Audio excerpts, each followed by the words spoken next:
Hi everybody and welcome to IT-604 IT Project Management. This is our week 4 online WebEx meeting.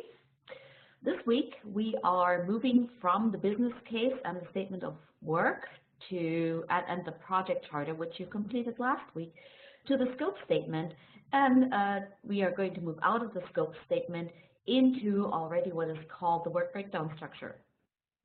So why is that important? Well, because last week we learned that project scope is not equal to product scope, but that product scope, that is the features and functions that characterize the product, service, or result that your project is supposed to produce, is described in requirements, in the design of the product.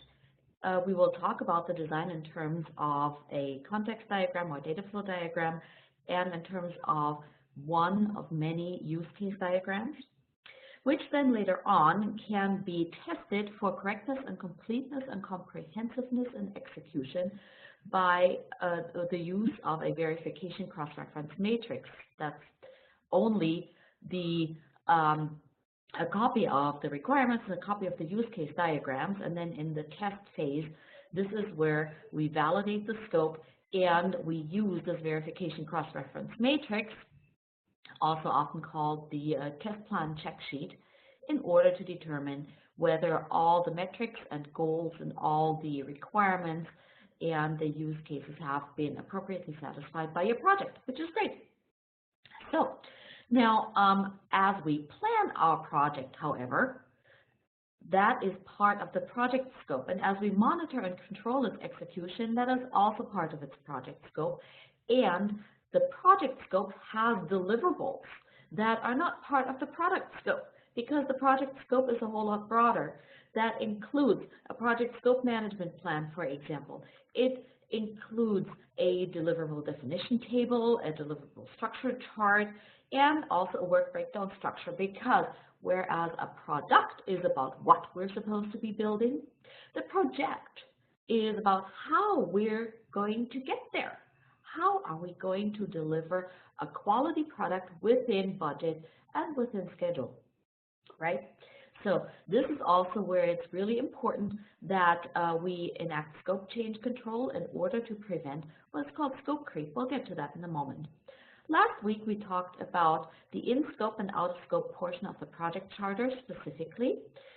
That portion of the project charter, especially out-of-scope, is very important, remember, is going to be expanded in the scope statement. The scope statement takes its beginnings in the scope from the project charter and is derived from there. From there, we build a deliverable definition table or a deliverable structure chart, which I'm going to show you again as a repetition of last week. We're going to build a context diagram and a use case diagram, both of which you're seeing here. And then we'll talk about the scope change management process real quick before we delve into this week's materials. So a deliverable definition table is typically a tree structure. Please note that the project phases are at the top of the tree. They're much closer to the trunk. Here is where you have your project name, right? And for initiation, planning, execution, monitoring, controlling, closing, and evaluation, later on the lessons learned, this is where we put all the deliverables. That's all the plans and all the documentation that is going to prove that we have completed the project within the acceptable limits that were set to us, into these white boxes.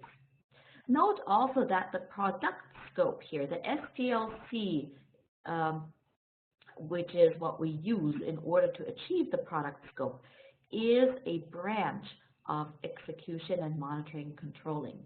So in other words, it is a subset of the project management lifecycle. So the SDLC, analysis, design, build, test, and implementation, in other words, also has specific deliverables. One of them, you probably know, will be the completed code, for example. For the test phase here, you could say, well, we're going to build a test plan, like a check sheet, like a verification cross-reference matrix. That's a long word, isn't it? So What are we going to build for the analysis? What are we going to build? What kinds of documents are we going to build for the design phase? Maybe we should have a design document, don't you think? Probably a good idea, right? So I will show you this more in detail in an example later on. So for the data flow diagram here, or the context diagram, it is important to understand that that is a very vital part of the scope statement, because it gives us the first idea of what we're going to build. And what we're going to build is really the center of the scope statement. So also note that the data flow diagram typically is an outgrowth of the business case, in which we've already done most of the technical analysis, so that we know kind of, sort of, what we are going to build and how we're going to build it, how we're going to approach the build. And this is where a data flow diagram comes in. Please note that the system we're building is in a circle, and the external systems that send data to and draw data from our system that we're supposed to be building are in rectangles here. The data flows are indicated by monodirectional arrows that carry the kind of data on them as a description. So as you can see here, for example, in an e-commerce banking system, the customer sends an account balance request to the e-commerce banking system. As a response, the e-commerce banking system sends the account balance info data back to our customer, and so on. The use case diagram is different from the data flow diagram in that the data flow diagram shows us how the data is supposed to flow in the system and what kind of data we need to manage and how we need to ensure that the data that we need to manage really ends up in the right place. The use case diagram is really meant to show the functionality of the system. Please note that in the use case, the banking system that we just saw in a circle in our data flow diagram is now in a rectangle. Outside of the rectangles, we have what we titled here our external systems. Our external systems are now actors. Actors are indicated by little stick figures. Little stick figures don't necessarily mean people. Actors can be anybody and anything that performs a function within our system. So then, as we are looking at our electronic checking system, we're seeing all of these little ovals here. These little ovals that are connected to an actor are the actions or activities that an actor performs inside of our system. So as we look at these a little larger, we can see, here we go, all right. As we see these a little bit bigger, we can see, for example, that our customer actor, who happens to be a person but wouldn't have to be, wants to, for example, find check balance, wants to, for example, check their balances, view transaction history, view check images, and so on and so on. Please note, and this is very important, that all activities that show how our actor uses the system, hence use case, uses our system, are not only in ovals, but they all start with verbs. That's very important. So as you complete your scope statement for the end of the week, please note that in your use case, all activities must start with a verb. This is very different from the data flow diagram, in which the data are nouns. The names of the data are nouns. And that shows us the difference between how a system is intended for use and what kind of data we need to manage how we need to manage the data flow within the system. Lastly, it's very important in a scope statement that we talk about how are we going to account for scope changes, because remember, scope is tied intricately to budget and to schedule. And in your project charter, a certain scope is being approved by your project sponsor, and the project sponsor is the person who funds the project. So that person funds the scope that you are describing in the project charter. That's where the budget comes from in the project charter, and that's where the sample schedule comes from in the project charter as well. And those are the only things that are allowed to be funded or that are allowed to be completed within the realm of the project charter. Any changes to any scope, it doesn't matter where it comes from, whether it comes from an engineer, whether it comes from you, whether it comes from an outside stakeholder, have to be documented. Those scope changes have to be not just documented in what is called a scope change request form, but they also have to be described. There has to be a justification of why this scope change is needed. For example, new functionality, additional functionality, maybe less functionality, maybe different functionality, right? Then also, it's important to understand that there should be alternatives and different ways in which the scope change can be, for example, enacted. Now, in some cases, when a scope change request becomes too big, then we might consider taking all these scope change requests and maybe putting them into the next version of, for example, our piece of software. How can we tell that they're getting too big? Well, we need to analyze them. And this is what happens in the second portion here of this scope change request form. Now, the first part of the scope change request form is typically filled out by the client or by the scope change requester. The second part, this table that you're seeing here in the scope change request form, is typically filled out by the project team, because this is really where the legwork starts and where you as the project manager are going to have to go back to your expert and you're going to have to say, well, here is an additional request to add something, functionality, something technical to our project. How much is it going to cost? Whom do we need to work on it? And how long is it going to be? And then your experts will come back to you, and they will come back with a number for schedule, a number for cost, some ideas about the extra resources that are required, and those are usually people.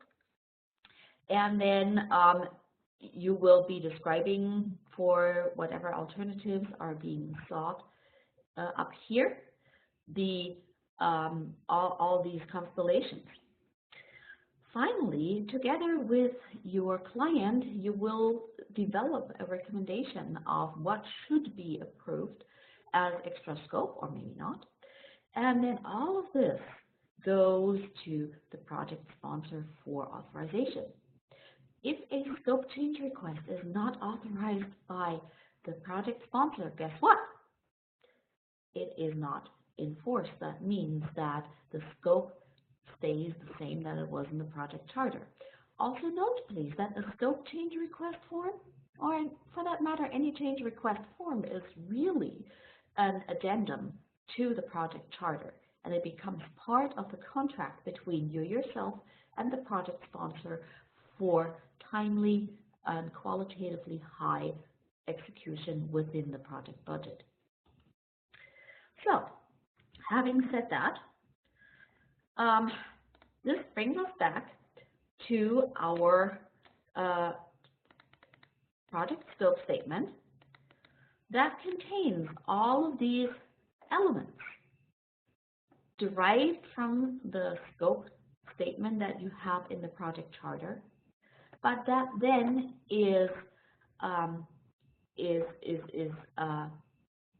expanded and explained and contains the deliverable definition table or a structure chart, the context diagram, the use case diagram.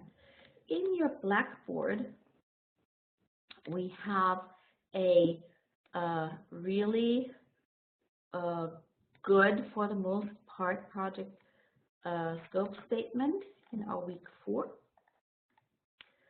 That is right here, the scope statement example from Husky Air. And that's what this looks like. Now, I promised you I'll go a little bit more into the deliverable definition table. And here it is. Yes. So, all right. Here we go. So as you're seeing here, the Pilot Angel scheduling system is at the top of the deliverable definition, deliverable structure chart, sorry. And then we have here the 5 project phases as they are laid out in our Matevka book. Of course, we know that the PMI 5 project phases are slightly different. And so in our initiation, we get the statement of work, for example. In our planning phase, we complete the project chart and the scope statement. In execution and monitoring and controlling, of course, we have status reports, right? Because outside of those status reports in our product cycles, here we have our use cases that come pretty early on in our project here. Our context diagrams, our technical design, our logical design, engineering services, where we actually build what we promised we would build, and then our test phase with our test plan, and so on, our implementation, where we release our code and where we have to make sure we have user documentation so that our users can actually operate our code, and that we train our users how to operate our code, which is where we have training materials, etc. All right. So coming back to what we actually were going to talk about this week, we wanted to move from the project charter to the project plan by way of the work breakdown structure and project estimation. Now let's understand that right now we are talking about the work breakdown structure. That is, we're looking at the final outcome of the project that we're supposed to be delivering, and we're trying to figure out how can we structure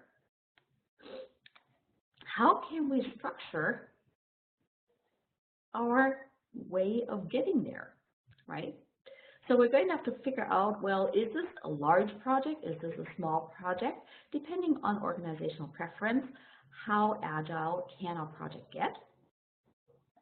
And then we need to figure out, well, what are our tasks? And at that point, we are going to start building a task list. What that task list looks like and how we're going to work this into a work breakdown structure, we'll find out in a moment. Because remember, when we have a project scope statement, it can go 2 ways. One way is we can start describing the project work. The other way that we can start describing our project is with product design. Now, product design typically falls to architects and engineers and business analysts, whereas the work description falls to the project manager, and that is you. All right, so remember our management processes, right? We have here our initiating, planning, executing, monitoring, controlling, and closing phases. And inside of those, we have our software development lifecycle. Now, we remember here, this is the project schedule management knowledge area. It's no longer project time management as of 3 months ago. And now we are looking at planning our schedule management, defining our activities, sequencing our activities, estimating activity durations, developing our schedule, and controlling our schedule. Now, for this week, we will be spending a lot of time in the first 3 areas. And that has a lot to do with, of course, the whole idea of how are we going to manage our project? Are we going to use a waterfall structure or an iterative structure? That gives us the major milestones. Milestones are points within the project life cycle that we are committing to achieving. Then we have to define our activities, which means we start with making a task list. You know, one of those lists with those check boxes that when they're done, you can just check them off, right? That gives us an idea of what is all the work that we need to complete. And that gives us our deliverables, specifically our project deliverables, and leaves us with a task list. And that gets us to our work breakdown structure. Once we figure out how all these tasks on our checkoff list are related, and whether some of them could perhaps be executed in parallel, some of them may have to be executed sequentially, some of them may have to start at the same time, some of them may have to finish at the same time. That's when we talk about sequencing our tasks, and then we can determine when our tasks are supposed to occur, and we build a task flow. That's called a network. And then at some point, we always have to think about who is going to perform the work. And how long tasks are going to take really depends on the people who are going to finish those tasks. Because somebody who is more advanced in their job, like a senior engineer, may not take as long as a junior engineer who has just started with our company and still has some training to do along with completing the work. So this is where we work on staffing. Now, the estimate activity resources process inside of our project schedule management has moved to our human resources knowledge area with our PMBOK 6. This used to be in PMBOK 5 as part of the project schedule management area. It kind of makes sense to have them both or have it in both places. And so this is why I have included it here. And then we want to make sure we know how long each activity takes. Now, as I already said, that is really intricately connected with who is going to perform the work and where they're going to perform the work as well. So this is where we want to make sure to estimate our activity durations, and this is how we can determine how long everything's going to take. And then, as we will see next week, we're going to develop a schedule, and then we can take that schedule, and every week we check how far are we along, are we behind, are we ahead of schedule, and then we can take the temperature on our project that way. So, now what is a work breakdown structure? A work breakdown structure is a task list, literally. Like here, for example. Let's say, for example, here for this task list, I want to build a hospital, or I want to build a call center in a place in which I don't own any buildings yet. So part of my task list would be, well, I need to acquire a facility. I need to find a building. I need to install a network. I need to put furniture in so my employees can go in there. I need to install hardware so my employees have computers. I need to install software so my employees have, you know, a software infrastructure to work with. Then I'm going to have to recruit my operators. I'm going to have to train them. I'm going to have to test the system. I'm going to have to probably test the operators as well to make sure they're appropriately trained. All right, so it's a call center project. Woohoo! Here's my task list. Now, we understand as well that finding a building to rent, acquiring a facility, that takes a lot of other connected steps. This is where a work breakdown structure comes in. This is the work. Now we're breaking it down into individual steps to the point where we cannot break things down any further. That's what's called a work package. So let's take a look here. Here we have our call center project. Here we have our first level.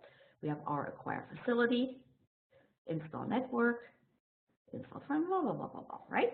Okay, and what we're seeing here is we have number 1, 2, 3, and so on. So now, as I said already, acquiring a facility, that is finding a building to rent, contains a lot of other steps inside of it. So we're going to untangle these now so we don't forget to do perhaps crucial steps. So part of acquiring a facility could be, for example, to create a criteria list. What is it that we want in a building, right? And then, as we're seeing here, we would probably want to evaluate realtors, people who are professionals at finding facilities for us, and so on and so on. Now, as we evaluate our realtors, and this is just an example of building this tree structure, as we can see here, this is task 1.2. In evaluating our realtors, what are the steps that we need to do? Well, we need to review their portfolio maybe. We need to review their commission structure so that we know how much would be a good rate to pay a realtor to find a building for us, and so on and so on. And as you're seeing here, under point 1 here, acquire facility, point 1.2 is evaluating realtors. Now the sub-activities for evaluating realtors are 1.1, 1.2.1, 1.2.2, 1.2.3, and so on and so on. So that is a work breakdown structure. We start with a task list, and then each job on that task list is being broken down into its components to the point where we cannot break them down any further. And that point is called the work package. That's what we're seeing here, for example, review portfolio, review commission. All right, so a WBS doesn't have to be complicated. It can come in various different ways. It can come as a tree diagram, which is what we're seeing here, right? It can also come as a numbered list, and if you're seeing this here, I mean, look, this is just the tree diagram turned to the side and put into a numbered list here. Your slides contain a WBS template that you can use in order to develop the WBS for your project. This will be part of next week's assignment. So here you go. As you're seeing here, we have just a list structure. So now once you have your WBS in your ideally tree structure, that may take you a little bit longer, but it really is a whole lot easier to view. Then you can decide, well, what activities from my WBS need to be in what particular sequence. And this is where we look at the WBS and we take the activities and we determine, do they have to occur sequentially or can they occur in parallel? So for example, let's take installing the network, which was this part here, number 2, right? So for example, we need to procure hardware, we need to test the hardware, confirm installation plan, confirm the technicians, request access, obtain access to the site, and install the hardware, and so on, right? So as we look at this, we see, well, our milestone is the approval to install the network. Good. Once we have that, then we can start. Maybe we can purchase, that is procure the hardware, and at the same time, file all the access request paperwork for our employees already. That saves us time, right? And then we can confirm the installation plan at the same time, because none of these tasks are causally related. So they can occur in parallel, that's fine. And as the hardware arrives, we can test it, because our access request paperwork is working its way through the bureaucracy, and at some point we obtain access, that's great. And as we confirm our installation plan, we can already start asking around which technicians are available. That's great, excellent. And once we have all of these 3 activities in place, then we can install the hardware. Do you see how we just saved time over performing all of these activities from 1 through 7 in sequence? By really thinking through the activities and figuring out which ones can occur in parallel.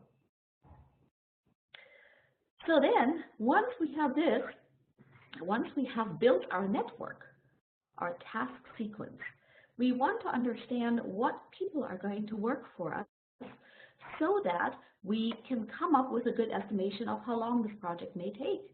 And that good estimation is hopefully going to adjust our initial estimate that we have in our project charter by very little, but if it takes a little bit longer, because of unforeseen risks. Hopefully we have entered those risks already in our project charter, maybe under risks, maybe under assumptions and constraints, so that we're covered that way. So we need to understand who is available to perform the work. What is their skill level? What is their experience? Are we working with senior engineers, junior engineers, or a mix? Are they going to go on vacation at some point? Because if they're going to be absent when they're needed, then maybe we need to hire different people, right? Do they have any competing projects as well, so that we have to call them every day and say, hey, today you promised me you'd work on my project for 2 hours, right? All of those availability questions and figuring those availability questions out, that is part of the project manager's job. And then, of course, the most important thing is to find out whether the project has to be done at a specific completion date. And if the completion date cannot be missed, then that also is going to determine whom you're going to request to work on your project. So, and then we can start working on the durations, right? And then we can start with our estimation techniques.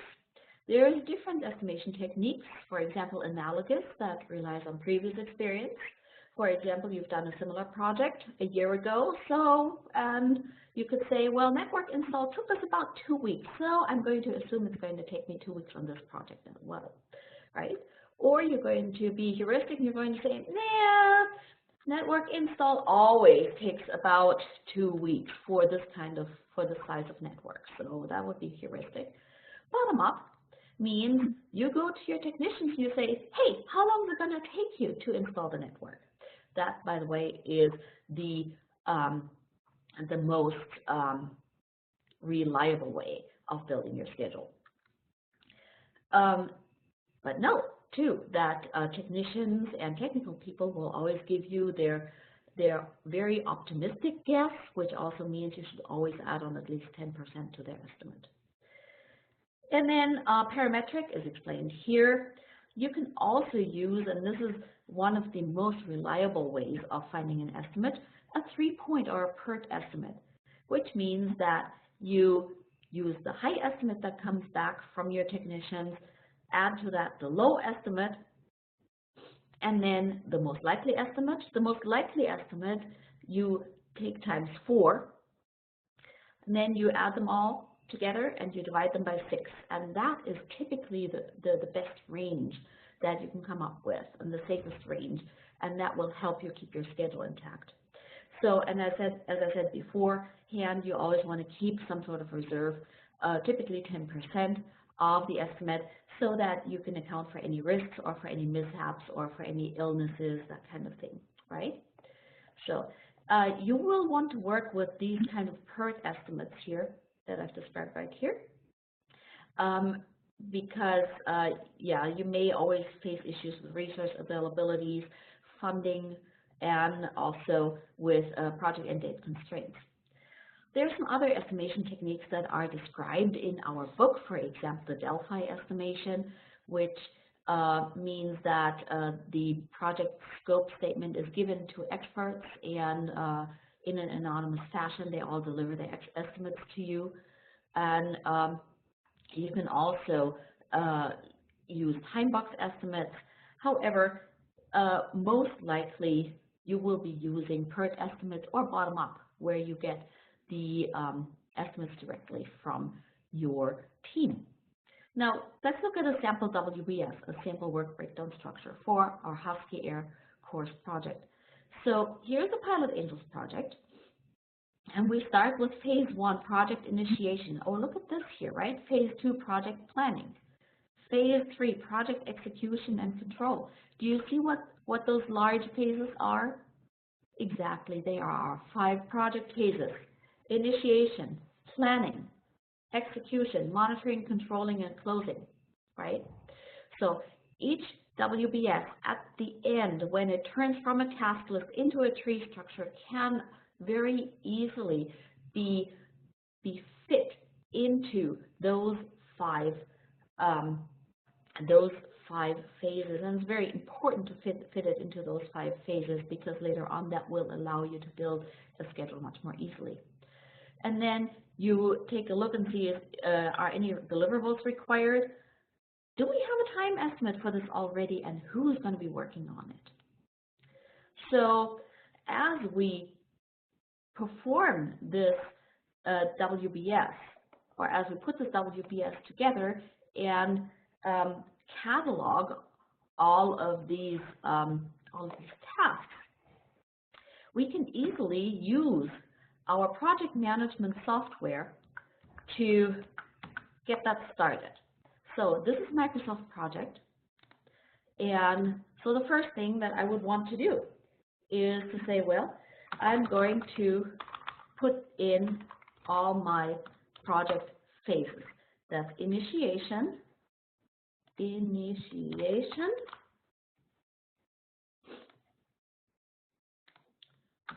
planning, executing, monitoring and controlling, and then closing. So, and now I can insert a task right here, and I can say initiation would be, for example, one of my milestones would be to complete the project charter. Okay, so if I want to complete the project charter in my initiation phase, I can use the little indent task button to indent the task, right? And then I think about all the other tasks that I want to complete in my planning phase. For example, part of my tasks in my planning phase would be complete the scope statement, right? Get the scope statement approved.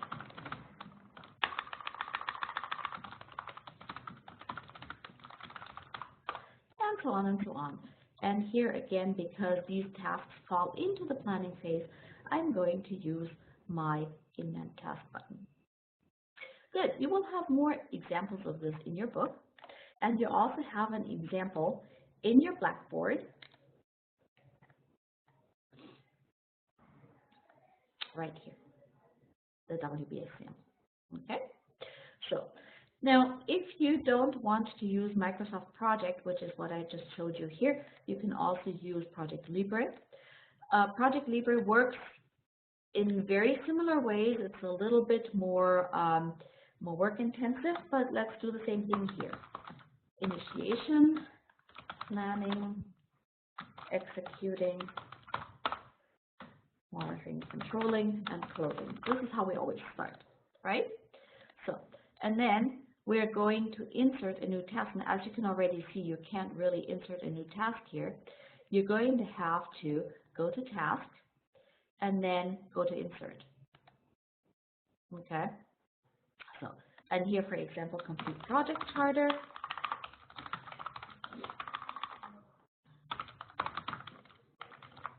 So, and then we take this and we indent the task right there, right? And for planning, we do the same thing. We insert, here we go, to task, complete scope statement, approved scope statement, and so on and so on. So here we go. Take these two, we indent them. And as you see also, as soon as you indent a task, you can close the phase. See that? Right here you have this plus minus little thing, and in Microsoft Project you have a little triangle that allows you to do the same thing. So they're really very similar. So these are not the only tasks, of course. So don't let yourself be fooled, okay? What you really should start thinking about is what is all the work that is required in order to complete your course project. And that includes the work from the SDLC, which is part of executing, of course, of the executing phase. What's all the work that's required in order to build the code or to upgrade from one Windows version to the next Windows version in an office that has 4,000 computers, right? That kind of thing. And how do we test it, right? So that would be, those tasks would go, for example, under executing. You would have tasks that would go under monitoring and controlling, and so on and so on, right? Okay, so this means that these big phases here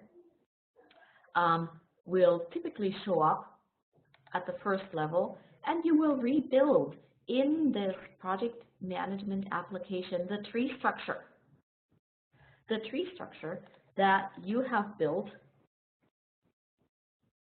right here. Okay? Good. So, having said that, here are your screenshots for entering WBSs into ProjectLibre and into Microsoft Project. You have embedded a Husky Air Microsoft Project schedule and a ProjectLibre schedule. And this is the vocabulary I'm asking you to remember for the week,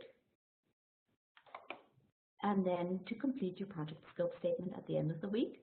And next week, we will move from our work breakdown structure, which hopefully you will start preparing, into the project schedule itself.